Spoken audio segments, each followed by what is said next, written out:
In 1940 to 1945, it was estimated that 8,000 people to 4 million people were killed in the time of the Holocaust. Hello and welcome, I'm Dana Green. Today I'm going to tell you about the Holocaust and Hitler's quest to completely wipe the Jews out of existence. I feel it's important to tell you about the Holocaust not only because it's part of history, but also to give you an insight into what the lives of the prisoners and the Jews were like back then. I found my information in books and articles and in wikipedia.com that I found on the internet. At the conclusion of my speech today, you will have a better understanding of the Jews that lived and died at the famous Auschwitz concentration camp, the gas chamber used to kill these prisoners and Jews, the crematories used to dispose of the dead bodies, and the unthinkable medical experiments done to the helpless prisoners. Auschwitz is one of the most famous concentration camps in the Holocaust and is also home of the killing gas chambers. If you were a prisoner and you were too sick or weak to work, to be a good worker, you were sent to the gas chambers. If you were thought to have disease or lice or anything that deemed you unhealthy, you would be sent to the gas chambers.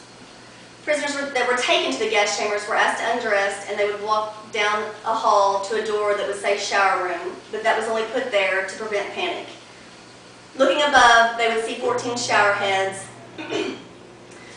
but unbeknownst to them, these shower heads would have no running water through them, only deadly poisonous cyanide. As many as 10,000 people could be killed a day in this camp. In wikipedia.com, it states the year 1944 marked the busiest time in the Auschwitz gas chambers. These gas chambers killed 436 Hungarian Jews in 56 days. So now the biggest problem that the Nazis had was what to do with these dead bodies. At first the Nazis would bury the bodies, but then they began killing the prisoners so fast that they couldn't keep up with burying them. This is when the crematories would come into existence. Now they could burn the bodies to ashes and not even have to worry about burying them. In an article written by Lisa Katz in About.com, this article stated that about 1.5 million prisoners were killed in this camp. So the crematory served as an effective way to dispose of these bodies. According to the holocausthistory.org, in theory the ashes of the dead were to be put in urns and they could be purchased by the family members of the deceased. However, Nazis would burn as many as 7 or 8 bodies at a time, and sometimes 9 if they were severely malnutritioned. This was, of course, unknown to the families that were buying these urns because it would be impossible for the Nazis to know whose ashes they were actually selling. Eventually, the Nazis didn't even bother to bury them. They would just bury the ashes around the crematories, on the grounds of the crematories. If you were a prisoner, death may not be the worst fate you could receive. Some poor unfortunate people would be saved from medical experiments, a much worse way to die than the gas chamber. Doctors would perform several different kinds of experiments on helpless prisoners.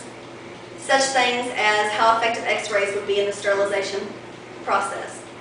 They would position men and women just so the x-rays would hit them in the genitals and do this a repeated amount of time and for a repeated amount of days. Some doctors would inject chemicals into a woman's uterus in hopes of sealing it shut. They would inject oil and epiban in children and remove their limbs and vital organs. Sometimes it took 3 to 5 minutes for these children to die, so they were fully conscious till the last moment. They also injected chemicals into children's eyes in hopes of changing their eye color. They also froze people or prisoners to see how much the human body could take before they froze to death.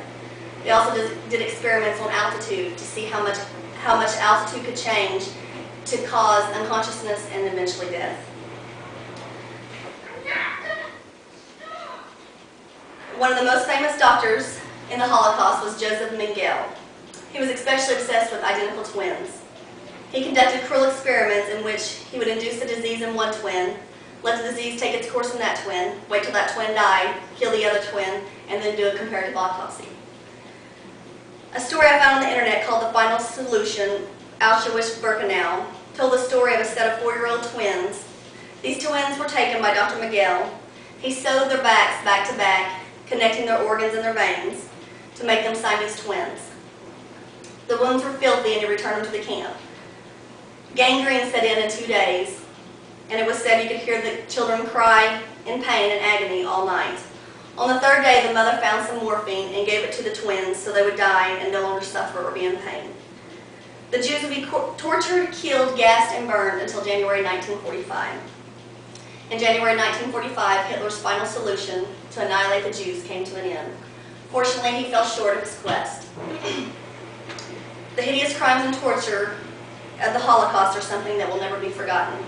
I've told you today of just a few of the horrible things of the Holocaust, from the gas chambers to the crematories and to the terrible medical experiments.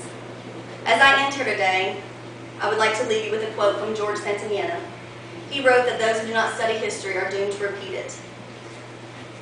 Now we know a small part of history, so maybe we will never, so now we know a small part of history in the hopes that maybe we will never see such a demonic history repeat itself. Thank you.